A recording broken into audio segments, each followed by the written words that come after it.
Bună seara, doamnelor și domnilor, excelența voastră, doamna ambasador, vă mulțumesc foarte mult pentru că ați reușit să organizați acest eveniment și să găzduiți întâlnirea oamenilor de afaceri din Belgia și România. Good evening, ladies and gentlemen. I am very honored to be here in the Romanian embassy in Brussels. It's a very important moment, taking into account that a couple of hours ago I have a very good meeting with the Belgian Prime Minister, His Excellency Alexander De Croo, and I would like to thank to Her Excellency for organizing this event, which is very important, taking into account the consistency of our bilateral relationships and, of course, the intention and opportunities we have to use in order to increase and to extend our economical interest and, of course, bilateral relations. So, Her Excellency mentioned that the Romanian community is on the first place here in Belgium, which I wish to say the same in a couple of years about the Belgian business community in Romania. So far, you are doing a great job, taking into account that our bilateral economical exchange, it's over 4 billion. In the first 7 months this year, we have a very consistent growth of our economical exchange. So the figures shows that we already reached at the end of July 2.7 billion, which means that it grows with 20%. So there is a lot of potential, and we have to do our best in order to support this. So here I have my notes, and I would like to use them. And I won't speak in Romanian and then to translate. I will speak in Romanian and I will in English. Sorry, and at the end I will address to the Romanian in our mother language.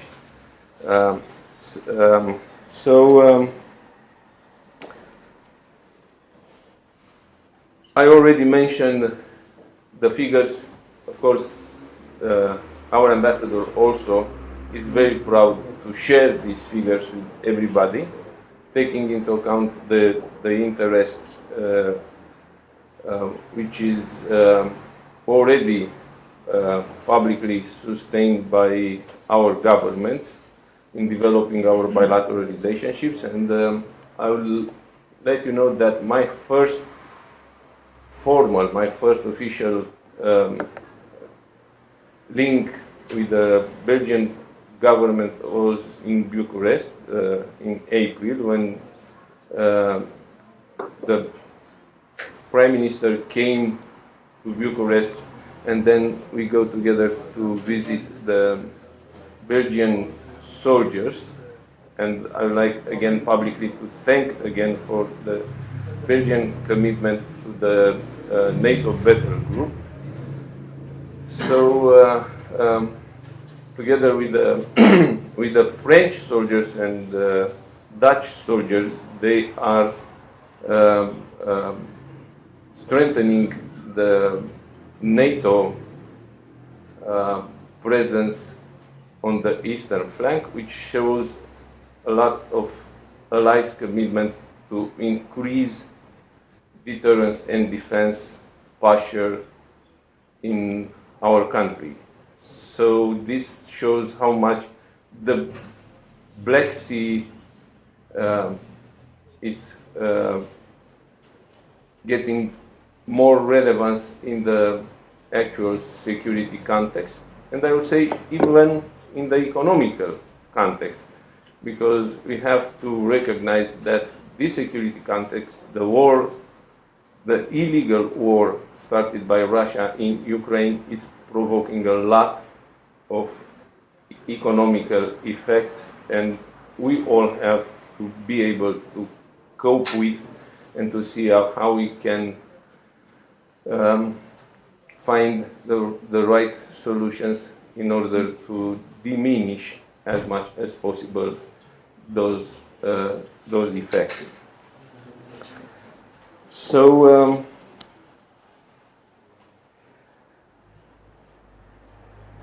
I think it's important also to mention that despite this war, we did our best as a government to present and to share the opportunities.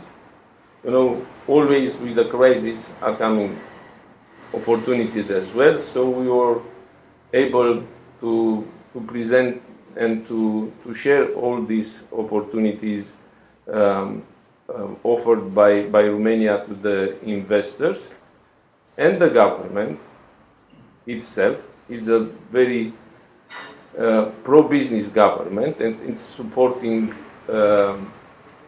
all kinds of investments. So in this regard, we have taken a lot of decisions in order to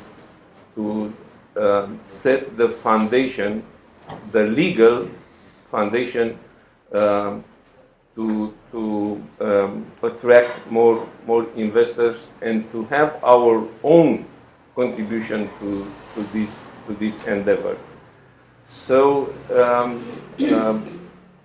I would like to underline that so far the direct foreign investments in Romania has grown with almost 46% in the last 7 months, which is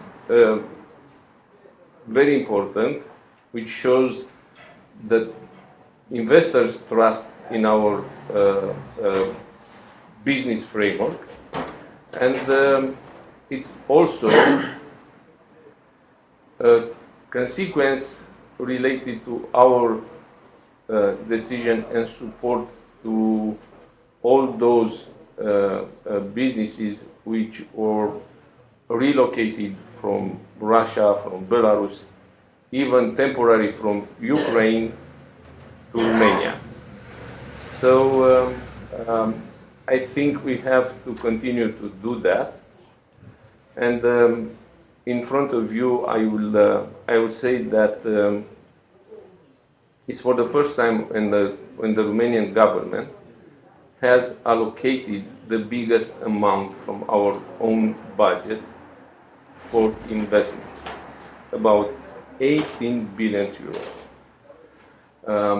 That's why I think even the international institutions are evaluating our economy growing this year. If in the very beginning of the year they were evaluating that the Romanian economy will grow with no more than 2.6%. Today I can tell you that even the International Monetary Fund, World Bank are evaluating that this year the Romanian economy will grow with more than 4.5%. So these figures are showing that we are on the right track, and we are doing our best in order to have this kind of meetings and to convince all the investors that Romania deserves to be taken into consideration when it's about investments. So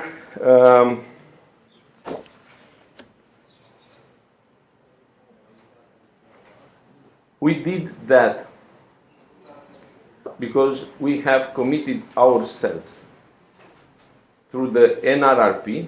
So there are a lot of money coming through the NRRP. So the National Plan for Recovery and Resilience is almost 30 billion euros, has two very important components. One is reforms, and the other one is investments. So even today, when I met the Commission President, Mrs. Ursula von der Leyen, I asked her to rely on our commitment to implement the NRRP. What means the NRRP for us? Reforms and money in the Romanian economy. So we cannot afford to lose those money, and we cannot afford to lose this opportunity. This is on one hand. On the other hand, we have also committed ourselves on the OECD accession, which also means nothing else than reforming the whole governmental institutions, reforming the whole society, and reforming the business sector. So taking into account those two main objectives, we have to balance them very well in accordance to convince everybody that Romania is on the right track and has committed to a right endeavor in modernizing and reforming the whole society. So the last results are showing that we did everything it was necessary in accordance, again, with a very, very specific, very complex context. But this should be shared with everybody, and to see where are the weaknesses, where are our strengths, and let's see how we can do more in order to diminish and to get rid of weaknesses and to consolidate our strongest parts. So, very frankly and very honestly, very transparently, we are here to promote our business sector and to convince the investors that they have to pay attention to our country.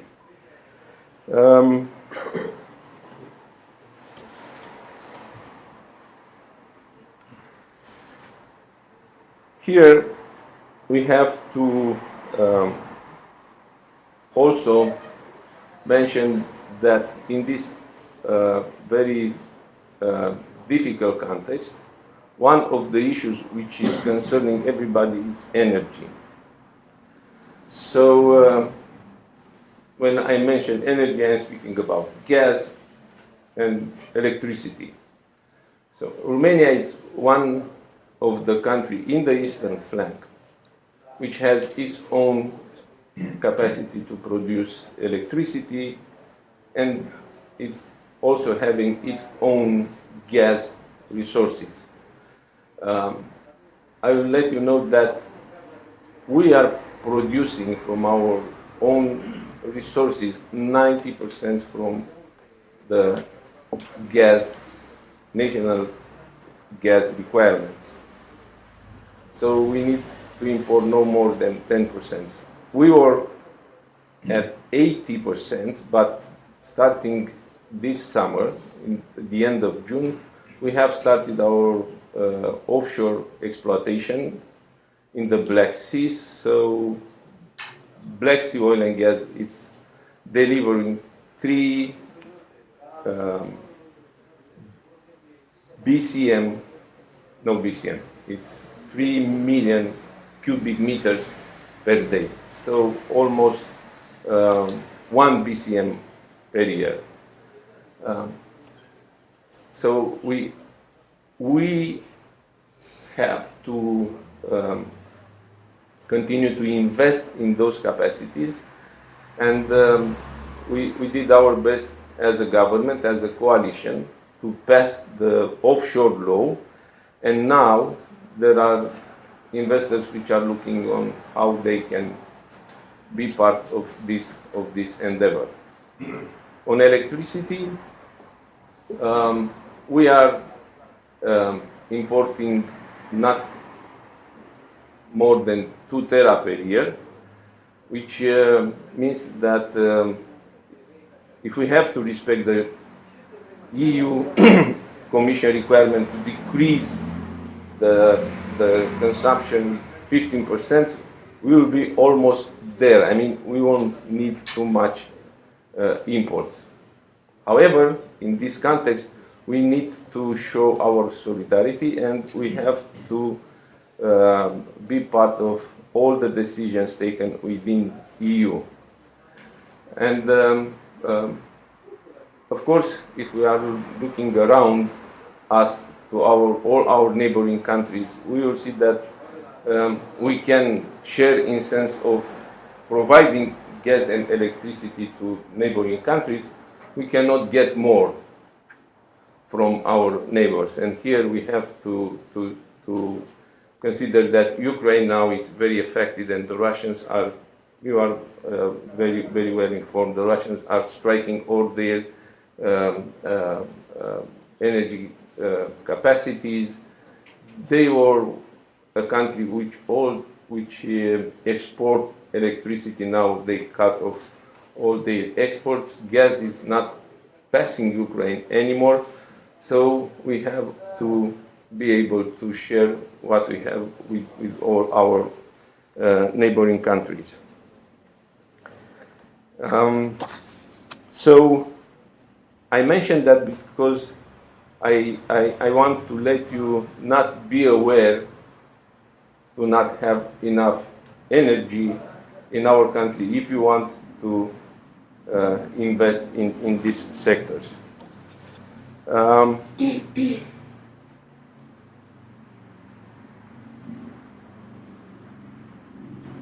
So on our way to access to OECD, so we succeeded to sign last week, if I'm not wrong, a governmental decision to approve the single industrial license. So during our meetings with the business sector, everybody was concerning about too much bureaucracy and too much time lose to get an industrial license. So together with the OECD, we find the solutions. So now we have implemented one stop, one shop, so it's much easier. I invite you to test this instrument.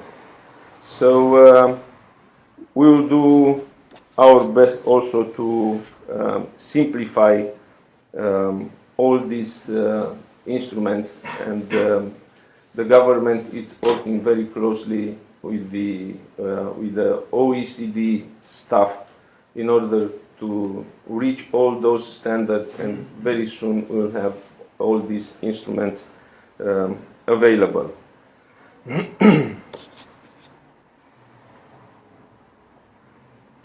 I would like to give you a couple of figures regarding what means the NRRP in the coming years. So in the next 5 years, Romania will implement the NRRP. So at the end of 2026, according to our commitment, we have to implement all the milestones and targets from the NRRP.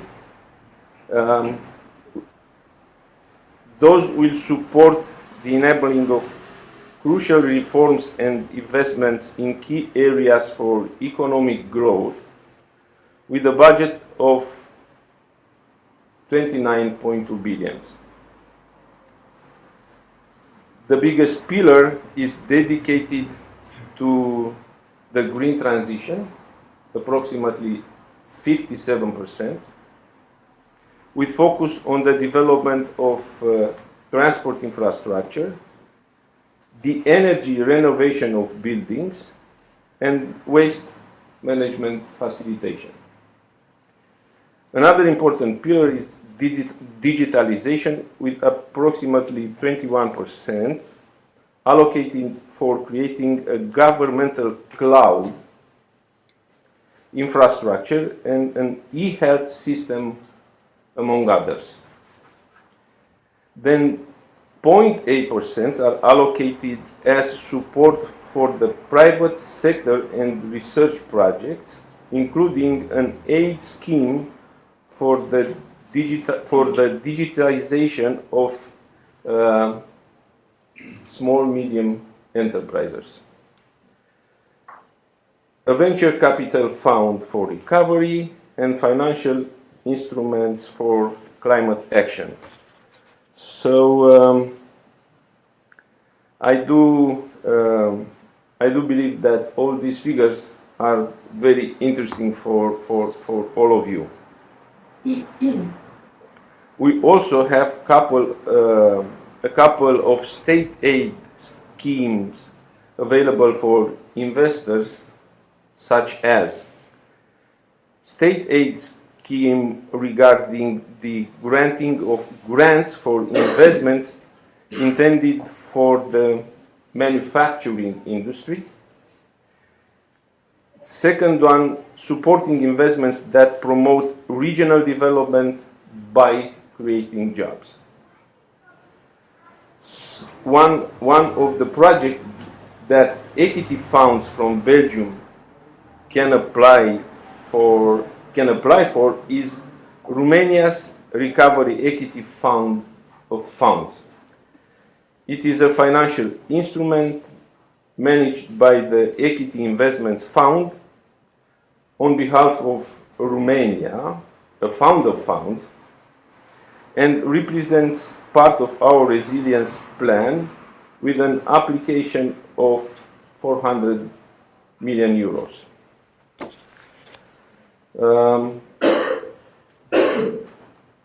There is also to be underlined the Just Transition Fund.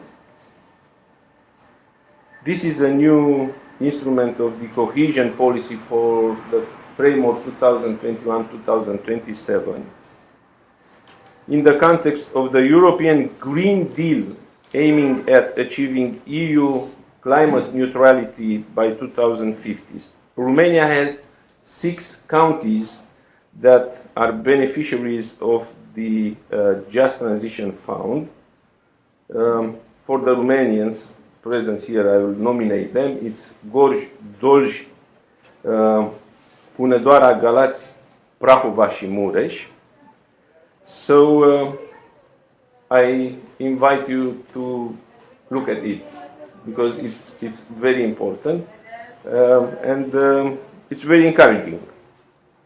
Some of the tools available, we support the development of the small, medium enterprises, and also this will include social enterprises,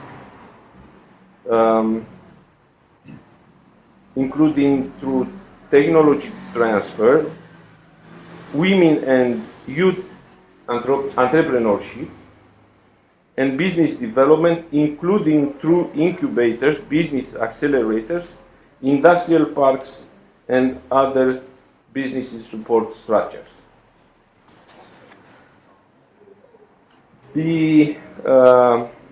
For the transport infrastructure, the Liberal National Party, the party which I am representing and leading, values the development of infrastructure and since 2020 has elaborated the investment plan for the development of transport infrastructure for the period 2020-2030. So one of the most important investment that is undergoing the feasibility stage is Port of Constanța. Today, with the Prime Minister Decor, we have very good discussion and very focused on this port. You know very well that it's the biggest port in the Black Sea, and in the war context, it becomes more relevant, taking into account that most of the Ukrainian grains have to pass through this port. So I would like to let you know that 60% from the Ukrainians' grains exports pass through Romania. So this port infrastructure is very important in the years to come, and we have to focus and to see how we can develop and strengthen its infrastructure as soon as possible. So it is estimated that this investment will go up to 1 billion euros. Also, we are optimistic about the fast Danube project that will provide a permanent navigable channel. For example, this summer we were in a kind of trouble, taking into account that the barges were not able to be used, taking into account the water's level. So it was a governmental decision to dredge the river. We also discussed with our Bulgarian neighbors to let us dredging their sector because they were not able to dredge it.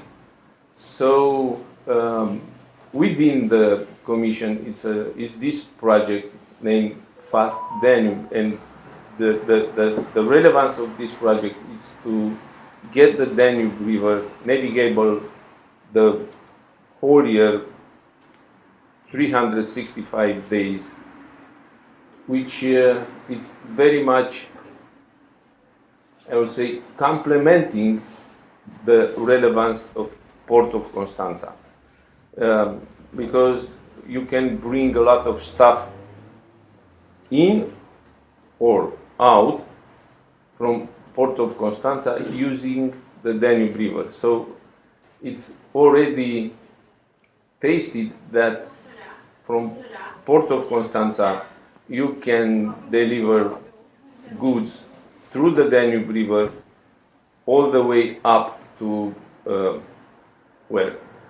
Bremenhaven, Germany, without restriction. So we should focus on this capability.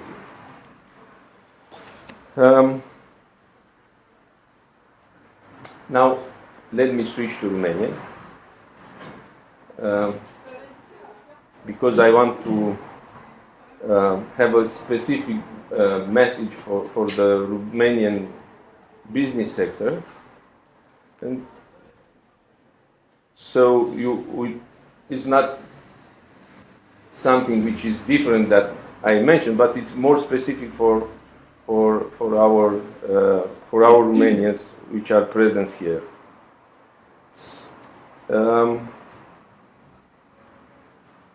Cu speranța că mesajul meu va ajunge la întreaga comunitate, vreau să menționez că la nivelul Guvernului suntem conștienți de ceea ce înseamnă cifra de peste 4 milioane de români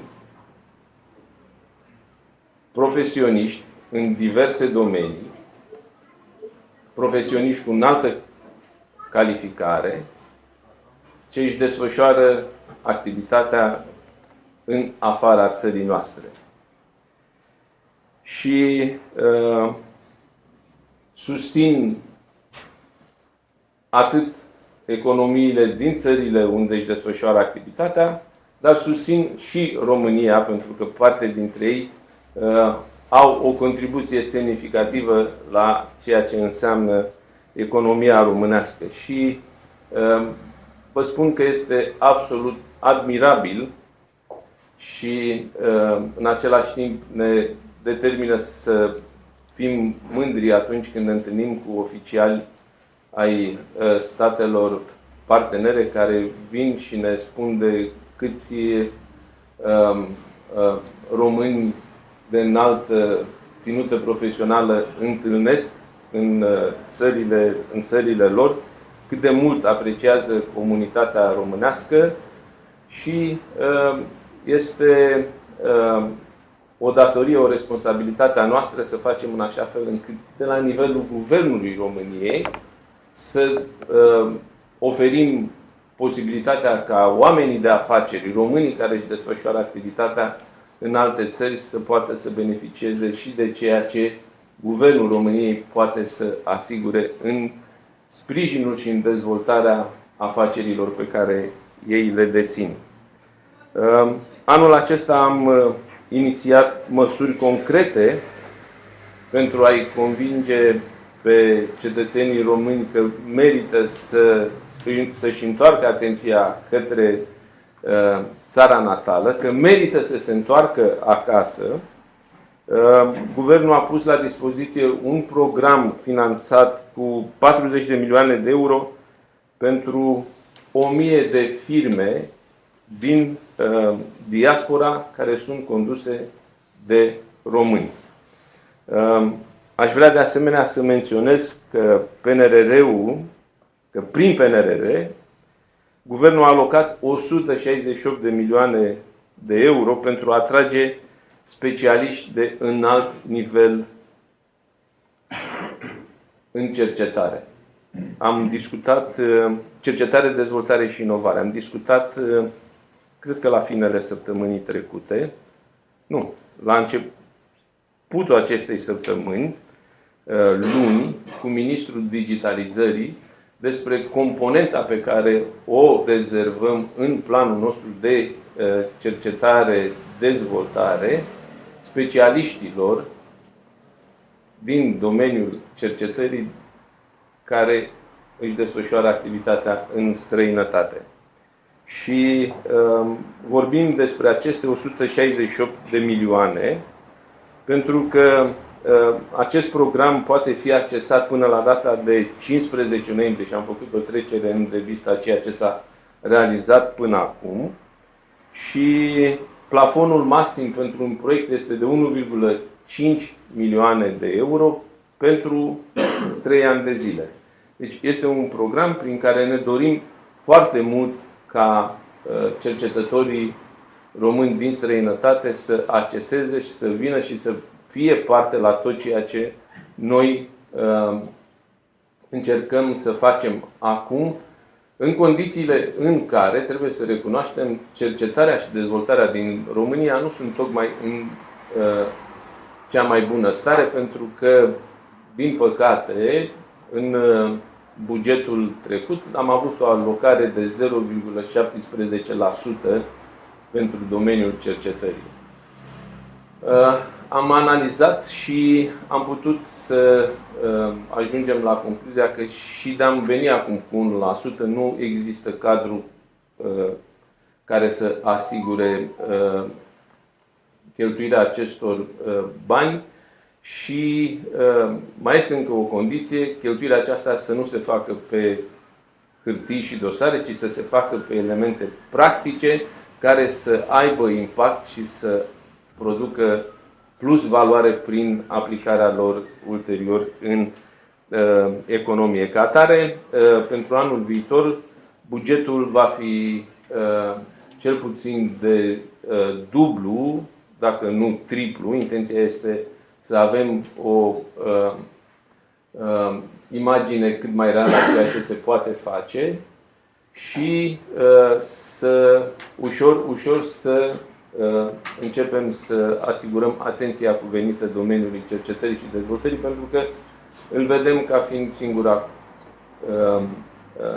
măsură care ne poate menține în dinamica evoluției tehnologice și, desigur, în menținerea unei economii sănătoase. Suntem conștienți că românii au nevoie de oportunități și programe reale și de aceea am spus că nu vrem să exagerăm cu cifrele și să venim cu sume care să pară la prima vedere și din discuție ca fiind foarte ademenitoare. Vrem să prezentăm realitatea așa cum este ea și să conferim sau să redobândim încrederea necesară că suntem responsabili de proiecte care cu adevărat se pot îndeplini în realitate, se pot pune în practică. Există o parte a sectorului de business care a înțeles foarte bine că avem nevoie de plus valoare, de valoare adăugată. Trebuie să convingem și cealaltă parte că din materii prime, sigur, se pot face bani, dar nu banii a căror valoare poate fi triplată, quadruplată, dacă reușim ca aceste resurse să le putem produce și să le găsim locul în care să fie produse în România și apoi puse pe piață, pentru a reuși în acest fel să reducem deficitul de balanță comercială, care în momentul de față este absolut defavorabil nouă. Vreau de asemenea să vă asigur că există o platformă, o cale deschisă de dialog, de informare. La nivelul Guvernului există o echipă de consilieri de stat, parte dintre ei sunt prezenți aici și orice informație, orice nedumerire poate să fie soluționată prin dialog transparent, onest și, aș mai adăuga ceva, oportun. Adică trebuie să fim în măsură să răspundem la timp, că dacă răspundem după ce s-a pierdut oportunitatea, nu ne va mai fi de niciun folos. So, back to English. I would like to thank you all once again for accepting the invitation of Her Excellency, for being so patient to listen me. I did my best to deliver not a very comprehensive picture about and details about the Romanian economy, but for sure I did my best to share with you, again, very honestly, everything we did in regard to support the investment sector, to convince you that we are a very pro-business, pro-investment government, and we are very much looking forward to see you in Romania and to start doing business together.